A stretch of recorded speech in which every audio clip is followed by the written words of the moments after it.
नमस्कार साथियों, स्वागत है आप सभी का XYZ एग्जाम में। आज हम आपको SIR फॉर्म फिलिंग से रिलेटेड कंप्लीट जानकारी देंगे। A to Z बहुत आसान तरीके से आप फॉर्म को फिल कर सकते हैं। तो चलिए शुरू करते हैं। यहाँ पे ध्यान देंगे कि आपको एक फॉर्म BLO अधिकारी के द्वारा अवेलेबल कराया गया होगा, जिसमें आपकी पूरी ये डिटेल जो दी गई है, ये 2003 के बाद की लिस्ट की दी गई है। जो ऊपर डिटेल अवेलेबल होगी, जिसमें QR कोड होगा और आपकी एक फोटो होगी। तो सबसे पहले आप ये समझ लेंगे कि यहाँ पे आपको एक अपनी पासपोर्ट साइज की फोटो पेस्ट करनी है और कौन से कॉलम आपको फिल करने ही हैं। तो यहां पे इसको समझेंगे कि कौन से कॉलम आपको फिल करने हैं। तो ये कॉलम जो फर्स्ट वाला कॉलम है, ये आपको पूरा फिल करना ही है। और इसमें क्या क्या डिटेल फिल करनी है, इसमें यहां पे समझना है कौन कौन सी डिटेल फिल करनी है।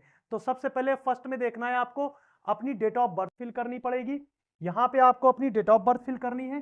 फिर इसके बाद में सेकंड कॉलम है, इसमें आधार संख्या आपको फिल करनी है। थर्ड कॉलम में आपको अपना मोबाइल नंबर फिल करना है। फोर्थ कॉलम में आपको अपने पिता का नाम फिल करना है। और फिफ्थ कॉलम में यदि पिता का इपिक नंबर अवेलेबल है तो फिल करेंगे, अन्यथा इसको छोड़ देंगे। और इसके बाद में 6 नंबर कॉलम में अपनी माता का नाम फिल करेंगे। और 7वें नंबर में यदि माता का इपिक नंबर अवेलेबल है तो फिल करेंगे, अन्यथा इसको भी छोड़ देंगे। 7वें कॉलम में यदि आप मैरिड हैं और मेल कैंडिडेट हैं तो आप अपनी पत्नी का नाम फिल करेंगे और उनका इपिक नंबर यदि अवेलेबल है तो, अन्यथा इसको छोड़ देंगे। और अगर आप फीमेल कैंडिडेट हैं और मैरिड हैं तो यहां पर आप अपने पति का नाम फिल करेंगे और इसके बाद में इनका इपिक नंबर फिल करेंगे। यदि इनका भी अवेलेबल है तो फिल करेंगे, अन्यथा इसको छोड़ देंगे, सिर्फ पति का नाम फिल करेंगे।